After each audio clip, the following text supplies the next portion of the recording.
මං කියන්නේ නිවන් යන්න කලින් හොඳට හම්බ කරන්න කියලා. හොඳට සල්ලි හොයන්න. මොනවාද කරන්න බැරි? භෝග සුඛය තියෙන්න ඕන. කවුද මෙහෙම කියන්නේ? මේ බුදුවරු දේශනා කරන්නේ. මිනිස්සු අනන සුඛ තියෙන්න ඕන. අන වජ්ජනම ණය නැතිකම තියෙන්න ඕන අපිට. නෙව්වා ගානේ ගෙවල් ගානේ ණය නැද්ද මිනිස්සු? බුදුම ණය කන්දක් නෙදී. ඒ නිසා සත්පුරුෂ දරුවන්ට තරුණ මහත්තුරුන්ට මං කියනවා ඔය ගොඩක් කොල්ලොන්ට වැරදුනේ එක එකාගේ බයිසිකල් පස්සේ යන්න ගිහිල්ලා.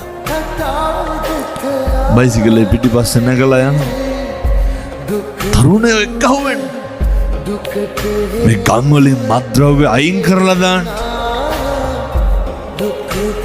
කොල්ලෝ නම් කමක් නැහැ මේ ළමයි ඉන්න තාත්තලා.